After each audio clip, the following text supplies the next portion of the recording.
Sejam bem-vindos ao Diálogos Autênticos, um podcast para chamar de seu. Aqui nós vamos ter um bate-papo descontraído sobre temas difíceis da vida, como relacionamentos, conflitos familiares, gestão financeira e carreira. Meu nome é Laila, eu sou advogada especialista no direito das famílias e você pode me encontrar nas redes sociais com o @LailaProcope. E compondo esse podcast comigo, nós temos mais 3 especialistas, uma psicóloga, uma médica residente em psiquiatria e uma planejadora financeira. Olá, eu sou Raiza Torres, sou planejadora financeira e você pode me encontrar nas redes sociais como Raiza L. Torres. Eu sou Ana Gabriela Pettinelli, médica residente de psiquiatria e você pode me encontrar nas redes sociais no @AnaGabrielaPettinelli. Eu sou Lilian de Bernardi, eu sou psicóloga clínica e nas redes sociais você me encontra no @Lilian de Bernardi. Gente, no último episódio a gente começou a falar ali dos relacionamentos, o fim do casamento, como que ficam esses relacionamentos, né? E tem muitas nuances, tem filhos, tem a família do ex-marido, tem amigos. Como eu disse, o divórcio muitas vezes te desorganiza. Você vai ter que se reajustar. E aí eu quero aproveitar das pessoas que são mães, que estão aqui na mesa, que é a Lilian e a Raiza. E eu gostaria de saber a visão de vocês sobre como ficaria essa relação com o fim do casamento. Vai depender de como está sendo o fim desse casamento, né? Acho que tudo começa daí, né?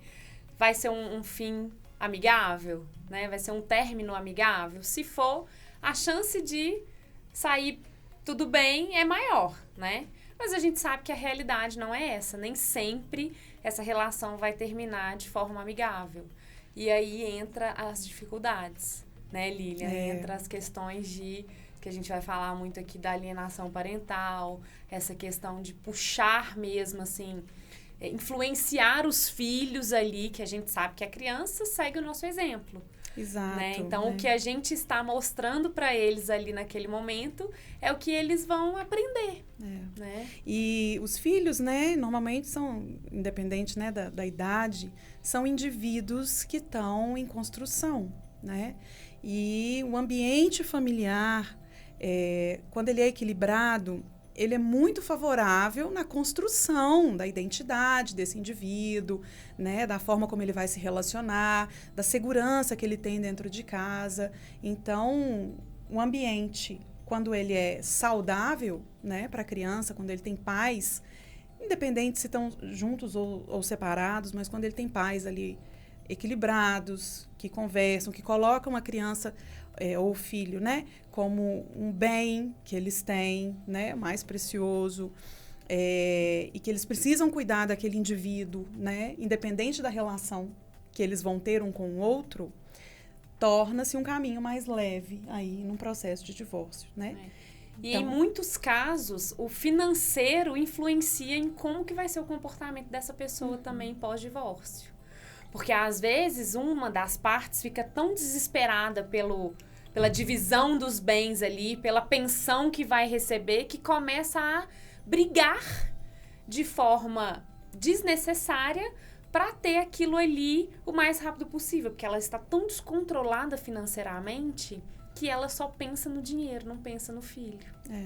Muitas vezes os filhos são usados como um instrumento de vingança e instrumento de barganha no processo, que é uma coisa muito prejudicial para essa criança. Então, por exemplo, se você não pagar a pensão do jeito que eu quero, você não vai ver seu filho. Se a divisão não acontecer da forma que eu quero, você também não vai ver seu filho. Eu já vi casos de, por exemplo, se não resolver rápido, eu vou tirá-lo da escola pública, da escola particular, porque eu não estou conseguindo pagar a minha parte da escola particular. Então, vou colocar numa escola pública. E isso pode ser um sofrimento para a outra parte. Isso pode ser um sofrimento. E tem que ser pensado quando, de fato, os pais não têm a condição de fazer esse pagamento da escola particular, de manter aquela condição de vida que a criança teve, mas não como uma forma de barganha, de violentar a outra parte, que muitas vezes acontece. E, Laila, pensando nessa questão dessa, né, um quer que continue na escola particular, o outro não tem condição naquele momento, se um terceiro se prontificasse a ajudar nessa despesa, o que você acha? Isso legalmente ajuda para a pessoa que quer continuar na escola particular pode ser prejudicial em relação a outra pessoa que não quer, que pode estar usando isso como uma barganha para conseguir outras coisas. O que você acha disso, assim? Isso é até interessante. Primeiro, que a pensão não precisa ser pai para filho, mãe para filho. Os avós, outros tios, eles podem sim contribuir. Inclusive, eu já fiz acordo em que o pai não conseguiria realmente manter aquele padrão de vida e o avô entrou e falou, olha, pode fazer o desconto direto aqui na minha pensão, porque eu faço questão que meu filho esteja na escola tal. E sobre estudar ou não numa escola particular. Os pais, quando a guarda é compartilhada, eles vão tomar essa decisão. Mas qualquer decisão tem que ser sempre pensando no melhor interesse daquela criança. Então, não posso pagar, mas ganha ali 30 mil por mês e está ostentando. Isso não existe. Você vai ter que pagar. Então, fixa-se ali o valor da pensão e a pessoa que estiver cuidando da criança, né, com quem ela mora, geralmente, que vai tomar essa decisão da escola que vai. A gente não se admite que uma decisão seja tomada em prejuízo da criança. O principal é mesmo pensar na criança. Exatamente. Né? Porque a mudança de uma escola pode ser prejudicial tanto na educação quanto no comportamento, sim, né? Porque pode ser um ambiente que está fazendo bem para ela, pode ser a única coisa que está fazendo bem para aquela criança naquele processo de divórcio. Onde ela conseguiu criar vínculos, né? Onde ela está emocionalmente estabilizada. E a criança, ela tem direito de usufruir do mesmo padrão de vida que ela tinha antes e o mesmo padrão de vida dos pais. Então, não existe deixar, por exemplo, uma mãe com um filho na penumbra enquanto o pai tem uma vida de ostentação e tem muito dinheiro. Isso não existe. É um direito dessa criança e ele tem que ser preservado. Porque é a parte frágil, né, desse relacionamento. E assim, há essa questão de que às vezes ali, essa estrutura de vida, algumas coisas dessa estrutura da vida prévia, manter a mesma escola, manter ali talvez a mesma rotina, sejam as únicas coisas que essa criança tem estável na vida dela. O pouco que não mudou, porque os pais moravam na mesma casa, tava todo mundo junto, tinha uma convivência, uma rotina, de repente todas as outras coisas já mudaram. Aí, às vezes, assim, ir pro colégio, encontrar os mesmos amigos, ter a mesma rotina ali, às vezes, num período do dia, é a única coisa que se manteve estável na vida dessa criança. Exato. Sabe? E para ela também é um processo, né, dessa criança, desse adolescente, para essa pessoa, para essa outra pessoa também é um processo de mudança, de luto, e é um processo que geralmente, inclusive, não passa pela decisão dela.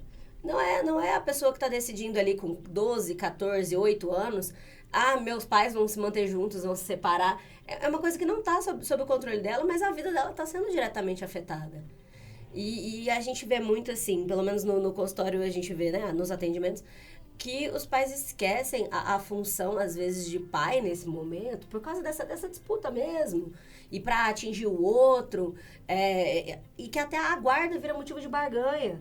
Não, se você não fizer, eu vou pedir a guarda do meu filho.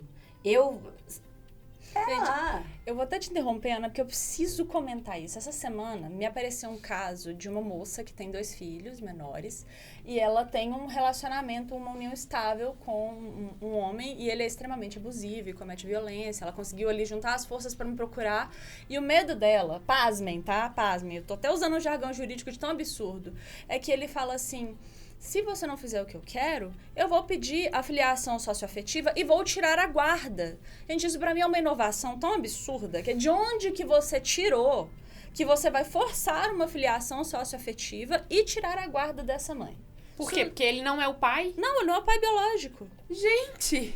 As crianças são, assim, é possível reconhecer a filiação socioafetiva, mas não é assim. Não nesse contexto, não pra isso, né? É absurdo, né? E é isso, assim, vai reconhecer filiação socioafetiva. Mas a galera tá esquecendo qual é a função de ser pai e mãe, né? A função dos pais. Aquela coisa de passar os valores da cultura social, ser o suporte, ser o balizador para quanto essa criança e adolescente hoje vai conseguir confiar e investir no mundo daqui 5, 10, 15, 20 anos. O adulto que essa pessoa vai ser depende dessa relação. Precisa dessa relação. Exato. Essa é a função de pai e mãe. E isso se perde, né? Qual é a função de um reconhecimento, de uma adoção socioafetiva, se ele não quer fazer a função de pai? Ele quer prejudicar a mãe. E isso a gente pode até emendar na questão da guarda. que os advogados de família, muitas vezes, para simplificar, a gente fala que a guarda é a possibilidade de tomada de decisões na vida da criança. Está errado? Não está, mas vai muito além disso, que é também a divisão das responsabilidades. Os dois têm o dever de cuidar. E na prática não é isso que a gente vê. Geralmente a gente vê uma mãe sobrecarregada, equilibrando vários pratinhos para dar conta de uma rotina e um pai que paga pensão e vê ele no final de semana, infelizmente.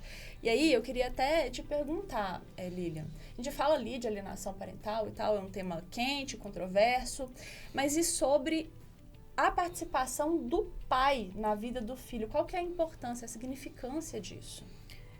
Total importância, né? Como a Ana falou. Os pais têm um papel fundamental na criação dos filhos, na sua educação e na sua transformação em adultos, né? O ambiente em que eles vivem contribui, a forma como esses pais lidam, ensinam as coisas para a criança, não só através da fala, mas através do seu próprio comportamento, vai influenciar no adulto que essa criança vai se tornar. Então, o papel do pai é fundamental na participação, né, na vida dessa criança. Mesmo que ele seja ausente, em algum momento ele precisa estar presente. Ou outra pessoa precisa estar desempenhando o papel desse pai, né, fazendo aí a função paterna. Mas o pai biológico, né, da criança tem total responsabilidade na criação desse filho, com todas as suas responsabilidades legais e financeiras e tal, mas emocional também, né? A criação da identidade, a formação do caráter, o que essa pessoa vai se constituir enquanto sujeito, depende da relação entre mãe e pai. Isso a gente sempre puxa mais porque é mais comum sendo mulheres, né? A mãe sobrecarrega mais. Mas acontece alguns casos de ser o contrário também, né? Do pai ser o mais responsável, do pai assumir mais aquela criança ali. E aí é tão importante, né, meninas, Lilian e Ana, a presença da mãe também para a criação, para a formação dessa criança, sem né? Dúvida. Da família como um todo, na verdade, porque muitas vezes são os avós que tomam essa frente e vão cuidar.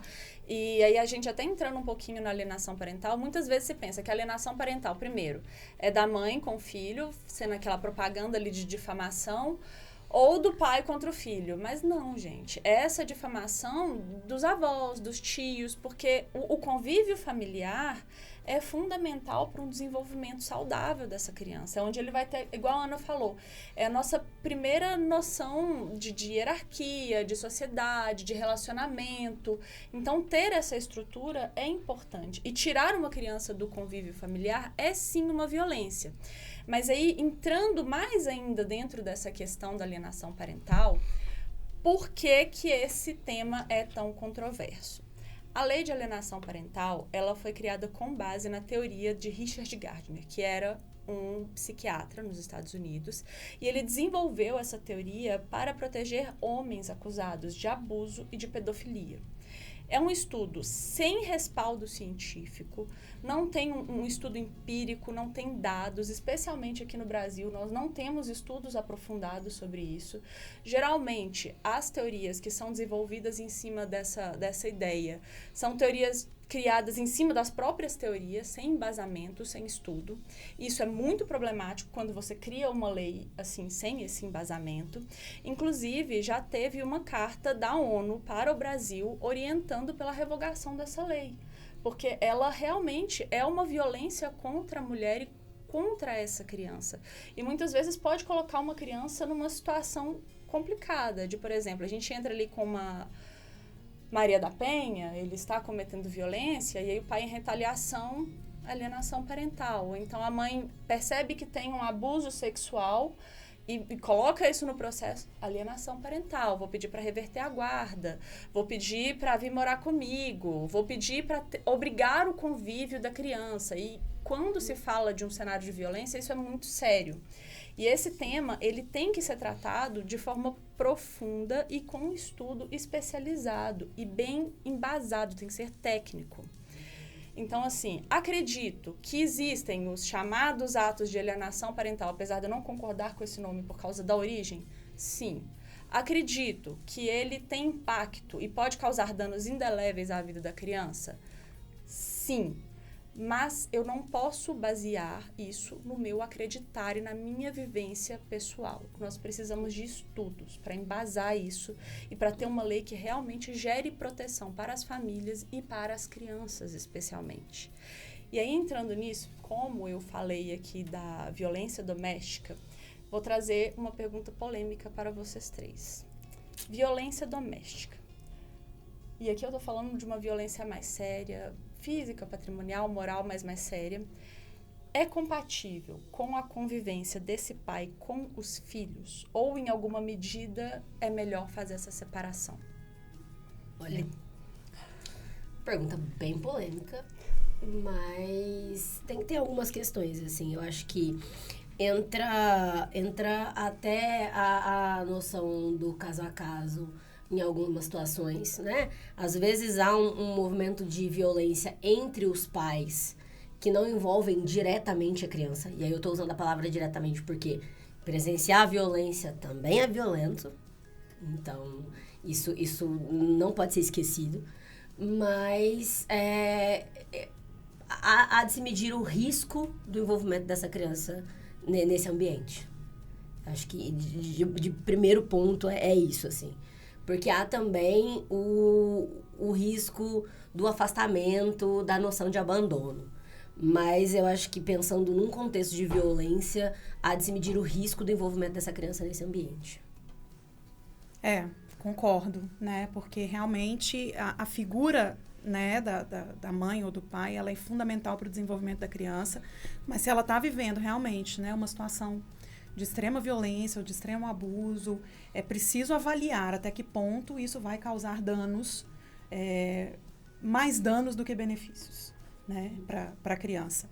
Então, isso pode gerar para uma criança, né, situações de violência, de vivenciar ou de ver violências, inúmeros traumas psicológicos. A criança pode gerar, a partir disso, né, desenvolver inúmeros transtornos, inclusive transtorno do estresse pós-traumático, né? De viver uma situação como essa de violência. Transtornos de identidade, de comportamento, transtornos depressivos, coisas sérias, né? Que vão desencadear problemas na vida futura dela. Essa criança, vivenciando tudo isso, a sensação, às vezes, que ela carrega de culpa é muito grande, né? E isso, para a gente reverter, é tão complicado, né, de você viver uma situação dessa. Então, é uma pergunta muito complicada mesmo, né, de você chegar num consenso, né, e num bom senso, né, de que é melhor para essa criança nesse momento, né, conviver com o pai ou com a mãe, porque são pais e mães biológicos, ou se afastar pelo bem-estar físico e emocional daquela criança. Pois é, eu inclusive trouxe essa questão porque eu gosto de expressar a dificuldade do tema. Não é um tema para se discutir numa mesa de boteco ou em escritórios de forma fria, porque envolve a vida das pessoas. Da mesma forma que essa criança pode ser afastada do pai e ter ali um dano psicológico severo, ela pode não ser afastada desse pai matar a mãe. Isso tem que ser olhado. E é aquela questão, né, do depende. Vai depender de caso a caso. Vai ter que ser um tratamento personalizado para cada caso mesmo. Porque é igual a Lilian, né, falou da questão de... Vai depender de como esse pai vai tratar e vai ter a relação, ou essa mãe, né, vai ter essa relação com essa criança. Porque precisa de proteger. Em primeiro lugar, é a proteção dessa criança. Né? E aí vai entrar o olhar, né, realmente crítico de vários profissionais para ajudar a fazer essa mediação, né, do que é melhor para a criança naquele momento, no caso a caso. Exatamente. No processo, inclusive, a gente faz o estudo psicossocial quando tem esse tipo de questão, mas muitas vezes eu sinto que ele não é suficiente, talvez não tenha uma sistemática tão bem elaborada ou padronizada, nem sei se seria possível, mas, por exemplo, eu já tive um processo em que o pai cometia essa alienação, nem tinha a acusação inicialmente dele contra a mãe, mas o que esse pai fazia era, por exemplo, ele não queria que a mãe utilizasse a creche do trabalho. E aí ele começou a contar para esse filho assim, tem morcego na sua escola, tem vampiro. e é perigoso. E você tá lá porque a sua mãe não quis ficar com o seu pai. E aí é muito difícil, eu não sei se vocês vão saber me esclarecer melhor, se dentro da psicologia há como fazer essa entrevista com essa criança a fim de entender se o pai está colocando essas ideias na cabeça dessa criança ou se a mãe está colocando na cabeça da criança que é para ela falar que o pai disse. Porque há essa discussão. Isso é, assim, isso é muito sensível, isso é muito difícil. E o processo, né, de acompanhamento ali, psiquiátrico e psicológico de uma criança, ele já é muito diferente do adulto exatamente por isso, porque ele sofre muito mais influência em tempo real. O adulto, ele tem o que ele construiu e aí, em cima disso, tem algum padrão de interferência. A criança, ela tá sofrendo interferência em tempo real. É o que a mãe falou, o que a avó comentou, que ela tá sentada aqui na mesa almoçando e passou a tia e comentou. Então, a interferência é o tempo todo. Fora o que ela fantasiou. Fora o que ela fantasiou em cima disso, exato. E aí é muito difícil. É uma linha muito tênue que envolve ali a psiquiatria, a psicologia, o serviço social. Envolve um grande aparato para entender como funciona de fato a dinâmica familiar dessa criança e poder mensurar minimamente, assim, chegar o mais perto possível da onde veio aquela informação. Mas é um processo bastante complexo, que envolve muita gente e que não tem aquela garantia do 100% de como você vai chegar nisso. Até a idade dessa criança muda. É uma criança de 3 anos. E aí ela, né, em algum momento ali, ela não vai conseguir sustentar uma história que alguém mandou ela contar. Ah, não, é um menino de 17, de 16.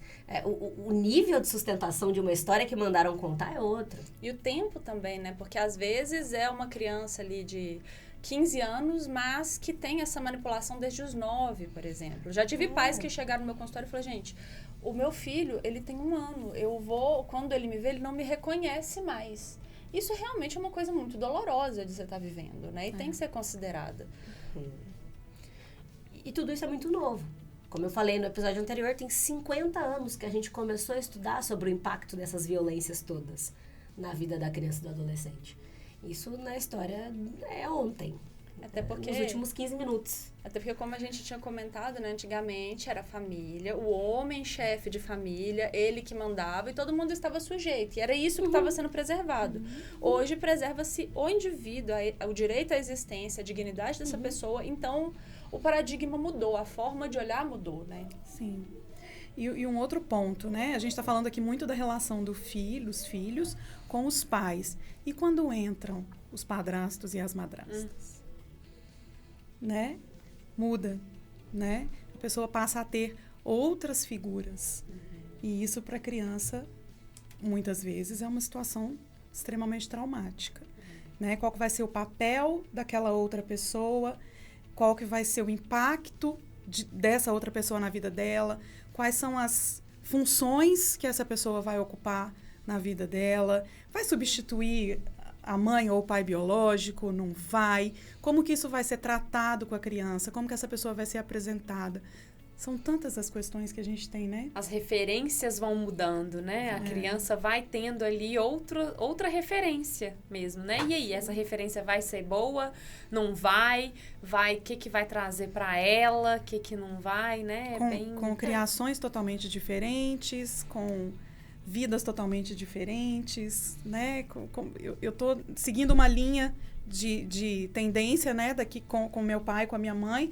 Agora eu vou seguir outra, porque agora é minha madrasta ou meu padrasto. Lidar, talvez, com o ressentimento do término. Uma coisa que me perguntam muito é, posso impedir meu filho de conviver com o padrasto, o namorado da minha ex-esposa, com a namorada? E a resposta é não. Não pode impedir, não. E mais do que isso, né, dessa reorientação da coisa, é muito assim... rola também aquela grande queda de braço. Não, ele é o padrasto, então você tem que chamar ele de pai. ela é a madrasta, você tem que chamar ela de mãe. Ou então assim, não, ele é seu padrasto, mas convivo com ele há 20 anos, né? Convivo com ele há 10 anos, convivo com ele há 5 anos, tenho essa relação afetiva, ocupa esse lugar afetivo, mas não, ele é seu padrasto, você não pode chamar de pai. E aí, assim, não, a mãe tá cometendo alienação parental porque o menino chama o padrasto de pai. Então, vira uma grande ciranda também, né? De todo mundo querer definir ali qual é o lugar dessa pessoa que chegou depois, né, nessa história. E rola pressão dos dois lados. Um faz pressão porque não pode de jeito nenhum, porque é ruim, porque é péssimo, porque é horrível. E o outro fazendo pressão de que precisa, de que essa é a nova realidade, que tem que aceitar. Então, isso também acontece, né, desse ponto muito sensível e pesado, né? Relacionamentos familiares são complexos, não existe uma receita de bolo. Não. E aí entra aquilo que a gente bate na tecla, são os combinados e o autoconhecimento. Para você entender como que vão ser tomadas as decisões, qual tipo de relação eu quero expor meu filho, até onde a gente vai, e respeitar a criança como indivíduo. Sem dúvida. Respeitar a criança, validar os sentimentos da criança é fundamental. Ouvir essa criança, não só impor, né? É claro, os pais têm direito de reconstruir as suas vidas, de arrumarem novos parceiros, ok. Como que vai ser feita a introdução desse novo parceiro na vida do meu filho? Como que vai ser o meu diálogo com o meu filho e com o meu parceiro sobre o relacionamento que eu tenho com o meu filho, né? Como que os vínculos afetivos vão ser construídos com aquela nova pessoa que está chegando, né? Então, o diálogo maduro, né, equilibrado, precisa acontecer por parte do adulto. Né? Ele que é o adulto, né? Ele que é o adulto. Exato. E eu acho que o autoconhecimento que a Laila falou traz muito essa maturidade, né, meninas? Que, assim, a gente precisa ter esse autoconhecimento pra gente ser maduro, pra assumir aquela responsabilidade ali de uma pessoa adulta, da maturidade que uma criança ainda não tem, que tá construindo, até pra gente ajudar essa criança a ser um adulto maduro. Né? E funcional. E funcional. E entra muito nessa conta, assim, né? Quando tá todo mundo presente ali disputando um espaço, isso acaba ficando muito conflituoso, mas o que acontece muito também é quando não tem quem dispute esse espaço. Quando não tem quem ocupe esse espaço, né? Então, assim, a gente tem recordes e mais recordes, esse número só aumenta de crianças que são registradas sem um nome, por exemplo, do pai. Eu tenho só o nome da mãe. Isso era, acho que era 5,7 ou 5,8 em 2018, 19. Em 2020, isso já estava com quase 7, era 6,8, 6,9 também. Então, assim, isso é um número que vem crescendo, isso vem progredindo, porque ainda não há essa noção ali, né, por parte das pessoas, e aí eu gosto de falar que o difícil é o bom senso, né?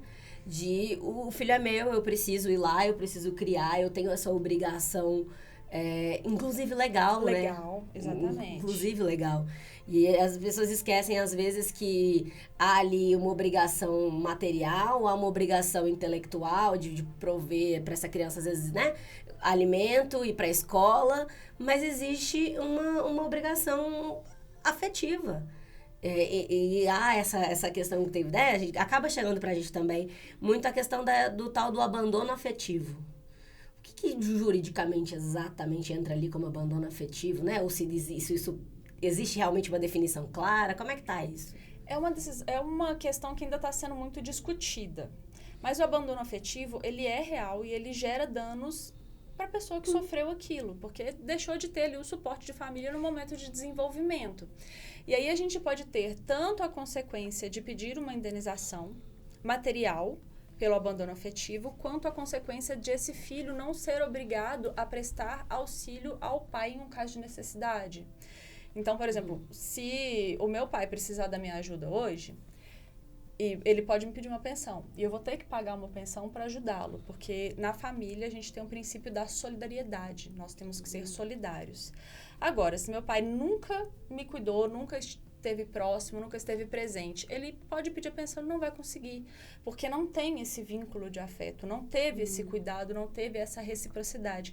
Inclusive, ontem a gente estava conversando, né, Ana? Tem um projeto de lei para criminalizar esse abandono afetivo, que é uma possibilidade, mas eu acho válido pensar na eficácia dessa prisão. É interessante obrigar o convívio de pai e filho sob pena de prisão? Será que vai ter um resultado frutífero e positivo para essa criança? Acho que depende, né?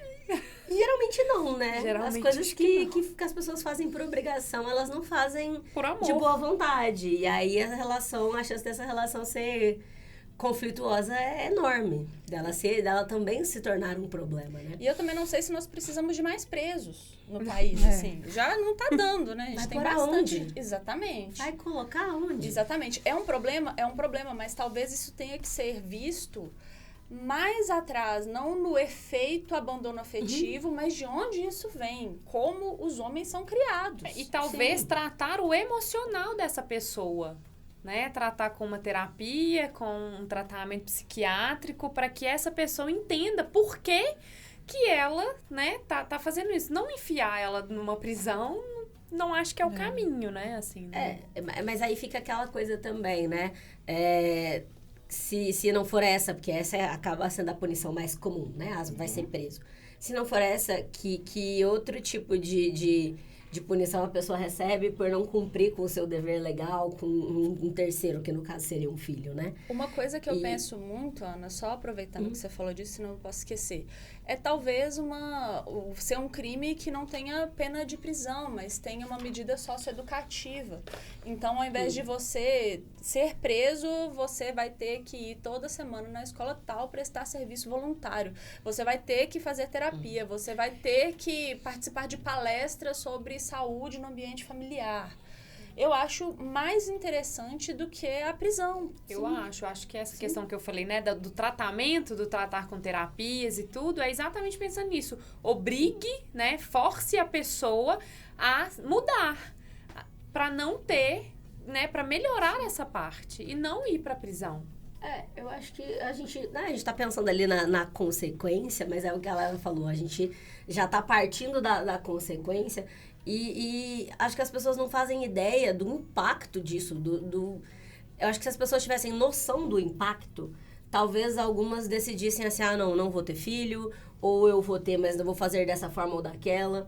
E entra naquela nossa conversa sempre de as coisas precisam ser pactuadas, as coisas precisam ser conversadas.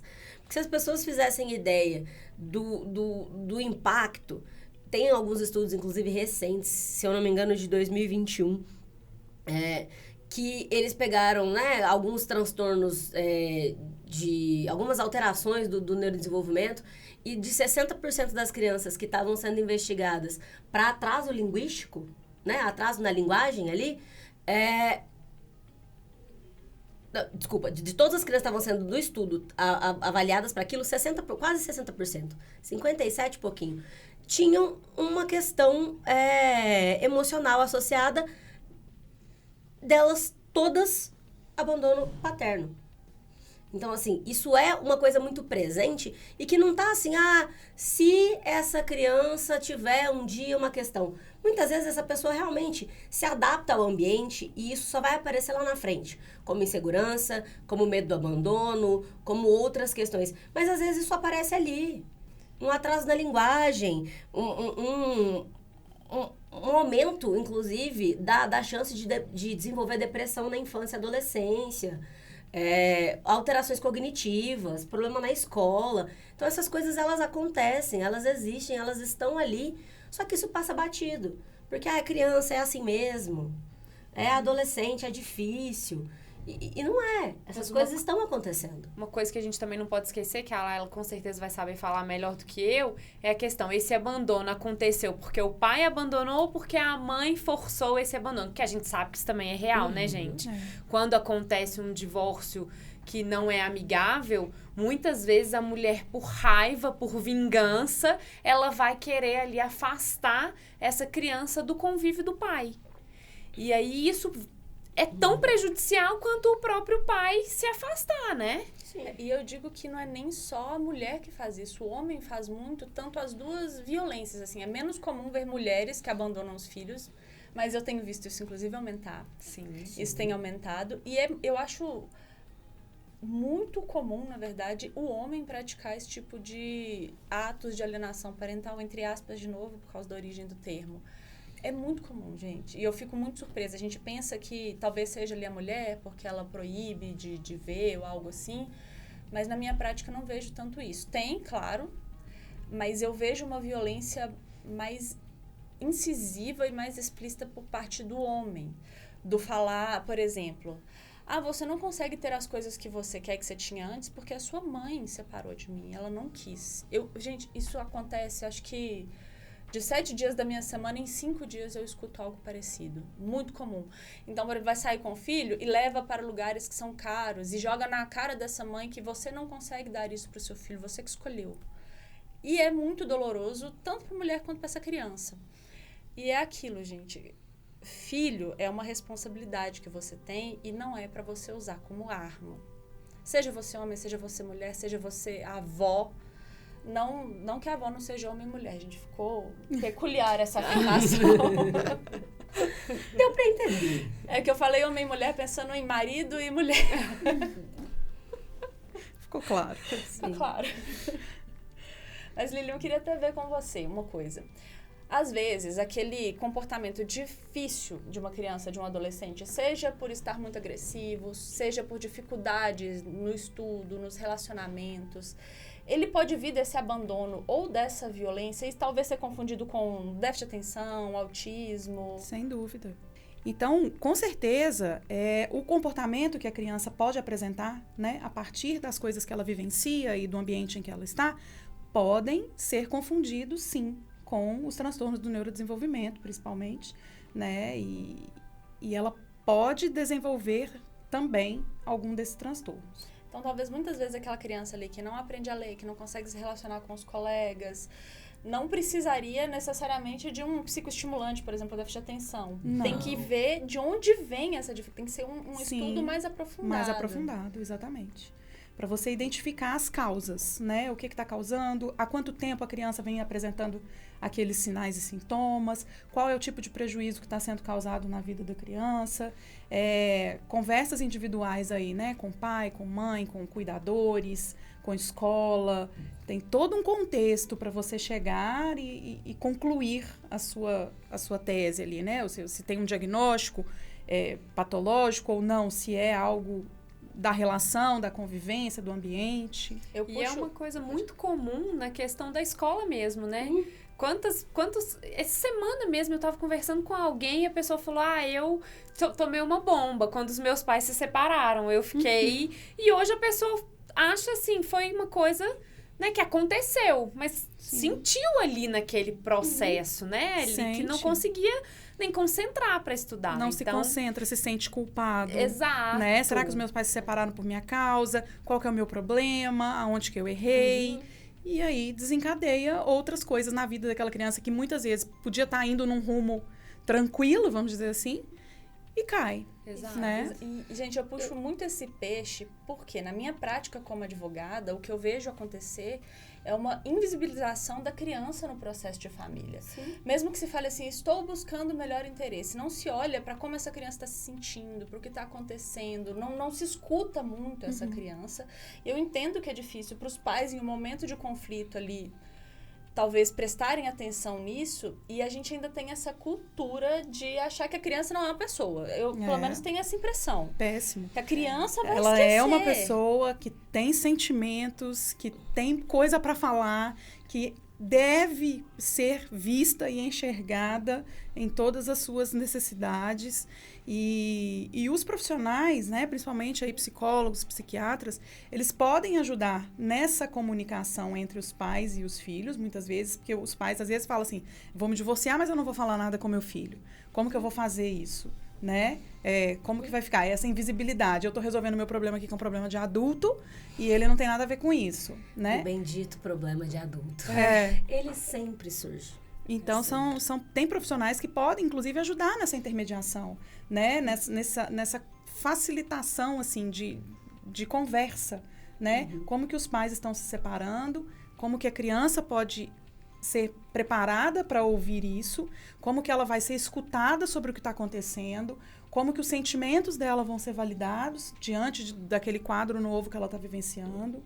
Então, isso tudo é importante. Até a questão mesmo que eu sempre falo, assim, de como falar da vida financeira da família com as crianças, como introduzir isso para as crianças. Isso é um ponto, porque a criança fundamental. Perde algumas coisas ali, por exemplo, eu sei que eu não vou poder mais ter isso aqui. E tem que ser conversado, né, Tem que ser conversado, ela só tem vai que saber. ser. Eu não sei que eu vou perder isso aqui. Eu só descubro quando depois, perde. Porque ninguém me falou. Exato. Esse é o ponto. E aí essas coisas impactam. Foi, inclusive, o que a Raíssa estava falando. Muito se vê na escola. Porque a escola é o trabalho da criança, é o ambiente funcional.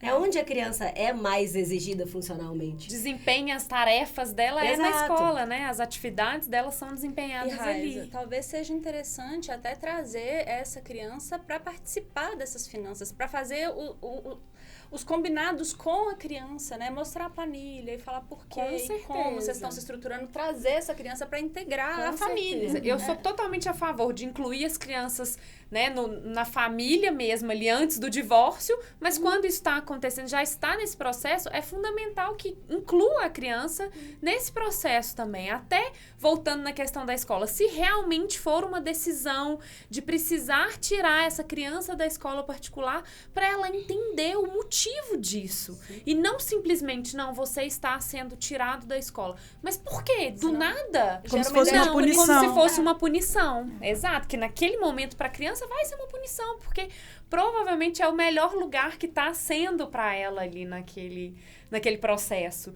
né? E aí vai tirar dela o que está sendo melhor sem nem conversar com ela, sem nem trazer uma explicação. Então, assim, é fundamental conversar com as crianças em qualquer momento de vida em que a família esteja, em que o casal esteja, conversar sobre o dinheiro, sobre a relação com o dinheiro, como que vai funcionar essa dinâmica do dinheiro ali, nessa relação, porque eles precisam entender, eles são crianças, mas eles entendem da forma deles, mas eles compreendem e é fundamental que a gente fale com eles. E é importante fazer isso de uma maneira muito tranquila, porque às vezes as pessoas esquecem que, assim, né, essa relação, por exemplo, com o dinheiro. Meus pais separaram, eu tive que sair da escola e o sorvete que a gente tomava sexta-feira depois da aula deixou de existir. Eu fui punido porque os meus pais se separaram, então a culpa é minha. Se a culpa é minha, eu não sei conviver com as pessoas. E aí as interpretações começam. Eu não sei conviver com as pessoas, nem os meus pais me amam, imagina os outros, como é que fica essa situação. E as pessoas esquecem que é nesse momento que está acontecendo a formação da personalidade. E aí se deparam com um problema lá na frente, daí 10, 15 anos, né? Principalmente os sintomas, as coisas começam a aparecer, principalmente no final da adolescência. Aquela coisa de, mas fulano é difícil, ele é isso, ele é aquilo. Os sintomas de uma personalidade que começou a ser construída num ambiente caótico, eles começam a aparecer. E aí, depois, tem 20 anos, deve ter um diagnóstico de transtorno de personalidade, porque ele é difícil. Pera lá, a personalidade é literalmente a forma como a pessoa aprendeu a viver no mundo, como ela se construiu no mundo. E aí a forma como ela se construiu no mundo é com as ferramentas que ela tinha, com o que ela viu e reproduziu, com o que ela fez num ato de desespero e viu que funciona. Então esse processo de construção da personalidade é a infância e a adolescência. E ela precisa ser organizada, ela precisa ser direcionada, mestrada ali pelos pais. Isso precisa acontecer. Então, fazer esse terrorismo de agora que a sua mãe quis separar, ou então assim, eu tive que separar porque seu pai é um monstro, e aí agora, como ele é um monstro, ele vai embora, vai levar tudo, nós vamos ficar aqui só com a casa, sem nada, você vai ter que trocar de colégio, e não vai mais tomar o sorvete de sexta-feira, que era um momento de família, e agora é isso. Pera lá. Isso tem milhares de impactos, isso não é uma fala. Isso é uma construção da vida daquela pessoa. Exatamente. Até você falando dessa parte do patrimônio, eu acho que talvez seja importante eu explicar aqui como advogada como que funciona essa fixação da pensão. Porque, primeiro, a ideia é manter o padrão de vida da criança. Ela tem que ser priorizada. Então, como que é fixada a pensão? A gente vai ter um binômio necessidade e possibilidade. A primeira coisa que se olha são as necessidades da criança. Então, monta-se uma planilha, gasta escola, gasta luz, gasta aluguel, roupa, tanto, e coloca ali tudo. E vai dar um valor X. Porque, geralmente, eu fico abismada com o valor que ter filho é muito caro. Eu sempre fico chocada. E depois disso a gente vai ver a possibilidade dos pais. Quanto que o pai ganha, quanto que a mãe ganha. E disso a gente vai ver o valor da pensão. Não é verdade que é 30% do salário mínimo. Não é verdade que é metade para cada um dos dois. Se o pai, por exemplo, ganha 5 vezes mais do que a mãe, ele vai pagar proporcionalmente ao que ele ganha. Porque não faz sentido um pai que ganha 25 mil pagar 3 mil de pensão, enquanto a despesa da criança é 7 mil. Isso não faz sentido. E aqui já fica, inclusive, um adendo de que, geralmente, a pessoa que está com a criança acaba pagando mais do que a pessoa que está dando dinheiro. Laila, e só perguntando um pouquinho dessa planilha. Você consegue disponibilizar essa planilha, assim, dar acesso para quem, né, assim, precisar uma forma de já trazer essa facilidade para essa pessoa, né, ter esse cálculo? Você consegue, assim, é um produto que você tem para oferecer para quem quiser. Raiz, eu não tinha nem pensado nisso, mas eu vou pegar a planilha que eu disponibilizo para as minhas clientes e aí todo mundo vai ter a possibilidade de colocar ali os gastos, montar e ter uma ideia de quanto que pode vir esses alimentos, né? É importante até para poder planejar. Exato. Como que... Exato. Até para outros colegas advogados, entre em contato com a Laila, ela pode te, né, oferecer essa planilha, né, para te ajudar aí, e que eu tenho certeza que vai te facilitar muito. Gente, obrigada. Mas eu acho que é bom mesmo, porque realmente, às vezes, é difícil de ter uma ideia de para onde que você vai. Advogado também que tá indo ali para a área de família não sabe como fazer, e é importante você ter uma noção até para você saber negociar. Se você não tem ideia de quanto pode ficar uma pensão, é difícil de negociar e fazer um acordo. Você não sabe quanto você precisa. Exatamente. E, gente, eu queria puxar um outro tema aqui, que eu acho interessante. A gente falou aqui de dinheiro, a gente falou de afeto. Mesclando os dois, a gente vai ter o quê? Nossos pets. Hoje fala-se ali, pode ter guarda de pet, pode ter pensão de pet. Pensão já foi bem afastado, porque pensão é para a família, não é para o pet. E sobre a guarda, isso é muito discutido também, porque o animal, ele tem sim aquele viés econômico, muitas vezes ele foi um ser comprado e que pode ter filhotes que sejam vendidos. E é um ser que gera gasto e que está vivo. A gente assumiu aquele compromisso de manter o animal. Mas aí eu queria saber, assim, primeiro ali da parte psicológica. Qual que seria o impacto desse animal ali na família? De tirar, de não tirar, do convívio? Como que divide isso, assim, dentro dessa visão da psicologia, Lívia? Então, o animal, ele, muitas vezes, ele é uma fonte de vínculo mesmo, né? Ali, uma criança, um adolescente e tal, ele se apega tanto àquele animal, né? Que faz parte da construção dele, da vida dele, da identidade dele e tal.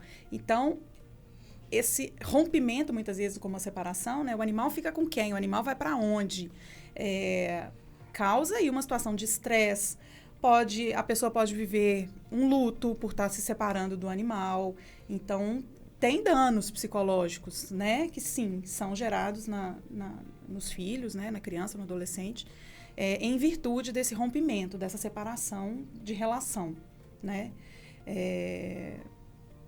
O que se pode fazer, de repente, é entrar em consenso, né? A criança vai para a casa do pai, você pode levar o animal? Será que dá para ter outro animal? Então, né? Apesar de que a relação também é com aquele animal específico, né? Então, complicado. É complicado. E a gente, assim, pensa-se muito nessa parte emocional, mas a gente não pode esquecer da parte financeira, né, Raiza? Por exemplo, você tem 2 cachorrinhos, sei lá, um Lulu da Pomerânia, R$10 mil cada um desses filhotes que você tem lá.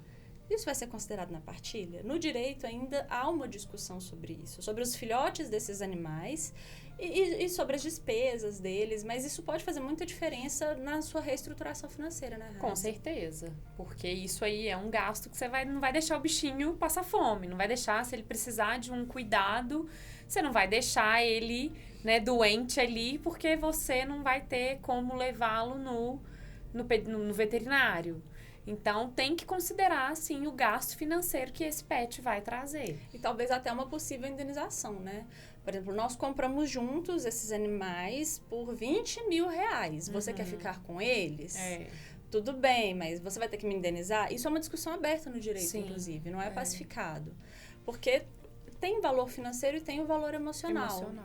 Acho que no caso de pet, acho que levam mais pro emocional do que pro financeiro, né? Não sei, assim, se já teve algum caso que levou pro lado financeiro. Por exemplo, a gente tá ali com os cachorrinhos de raça, da família, tá divorciando, aí o marido concordou em deixar com a esposa e o filho, e ele vai ajudar a custear. Esse cachorrinho tem filhotes, e ela vai vender os filhotes. Aí o filhote tem que ser dividido. Mas aí fica esse impasse, porque é isso, né? A gente tem que saber qual é o nível de envolvimento de cada um em cada contexto. Do envolvimento financeiro, do envolvimento afetivo. Então, essa conta é mais uma das contas sensíveis, depende do contexto ali, né? É porque tem muita discussão, assim, o animal, ele é um bem semovente, que falam, ele é um sujeito de direitos, ele é equiparado a uma pessoa. Isso tudo vai mudar e eu trouxe só para provocar mesmo, porque não é um tema pacificado. Complexo, é um tema complexo. Mas o tema hoje nosso tema foi pesado, então é bom aliviar um pouquinho, né? E assim, aliviei porque a gente já tá chegando no final, não quero que ninguém saia daqui sofrendo, preocupado, pesado, porque é difícil, mas tendo os profissionais certos para te ajudarem, você consegue passar por essa situação. Então, como é de praxe, encerrando o episódio, eu gostaria de saber o entendimento de cada uma de vocês sobre o que a gente conversou aqui hoje. O meu lema é sempre: organize as suas finanças. Organize o que você ganha de acordo com o que você gasta, para não gastar mais do que você ganha, para que você tenha possibilidades que você não está enxergando naquele momento. Então, organize-se financeiramente para que você consiga passar por isso com mais leveza. Eu acho que, acho que eu e a Lilian vamos bater nessa tecla para sempre, as pessoas precisam se conhecer, precisam se entender, até para gerarem demanda para o outro. Você precisa saber qual é de fato a sua demanda. Então, isso precisa ser muito claro para você. E aí, então, vou repetir de novo. Todo mundo precisa fazer terapia nesse processo. Isso precisa ser o ponto de partida. A saúde mental precisa estar estável para que as outras coisas possam ser pensadas. Mas, mesmo para quem não está passando por esse processo, e o objetivo é não passar, de fato, né? Eu acho que algumas coisas precisam ser lembradas. Primeiro, ter filho é uma responsabilidade. Abandono é algo problemático que gera danos a esse filho. Violência não é só violência física. E presenciar um ambiente violento também é violência. Mas meu filho, meu enteado... O filho biológico também precisa ser adotado. O filho biológico, ele é biológico, ele está lá no registro, mas ele também precisa ser adotado. O vínculo, ele é dessa adoção, desse processo de criar afeto. Então, esse processo da adoção, né, ali, desse envolvimento afetivo, ele depende de que tudo seja feito de uma maneira organizada. De que tudo seja feito pensado, de que as pessoas não façam as coisas na loucura, ou pelo menos evitem, para que as coisas funcionem. E concordo com tudo que você disse, Ana. O autoconhecimento nesse ponto, ele é fundamental para você agir como uma pessoa condizente com a sua idade, vamos dizer assim, né? Então, se você é um adulto na relação, você precisa agir como um adulto na relação. Você precisa estar bem, você precisa estar equilibrado, você precisa conhecer os seus limites, a fim de que a outra pessoa tenha ganhos também com as suas atitudes, e não só danos, né? Os danos psicológicos que são causados principalmente em crianças que passam por situações de violência, de alienação parental, de separação mesmo, né, desses pais com sentimentos aí de culpa, podem ser irreparáveis no futuro. Então, assim, eles geram um problema grave na formação desse ser. Então, quem está aí pensando, né, em se separar, que faça isso da melhor forma possível, que tenha diálogo, que tenha equilíbrio, que tenha profissionais que possam ajudar a todos os envolvidos no processo, a fim de que saia tudo da melhor maneira possível, né, e que os danos sejam os mínimos. O que eu digo é, se você está nesse momento de divórcio, é normal, é difícil, é doído mesmo, mas foi o que a Lilian disse, você é uma pessoa adulta e se você tem filhos, especialmente se você tem filhos, você precisa agir como um adulto e tomar as decisões pensando em proteger o seu filho. Não invisibilize o que ele está sentindo, o que ele é. Ele pode ser uma criança, isso não tira a condição de pessoa dele. E, mais além, pessoa que está em formação, que está desenvolvendo a personalidade, que nem tem o cérebro completamente formado e que muitas vezes vai ter o próprio desenvolvimento prejudicado. Então, tome as decisões de forma acertada, conte com o apoio de profissionais da sua confiança e pense em preservar essa criança. Se você gostou desse episódio, se você se identificou com o que a gente conversou aqui, um tema muito difícil, mas extremamente necessário, lembra de curtir aqui e lembra de também ativar os sininhos para você receber notificações dos próximos episódios. Além disso, se você quer contar com o apoio de alguma das profissionais que está aqui na mesa, todos os nossos contatos vão estar na descrição desse podcast. Te vemos no próximo episódio.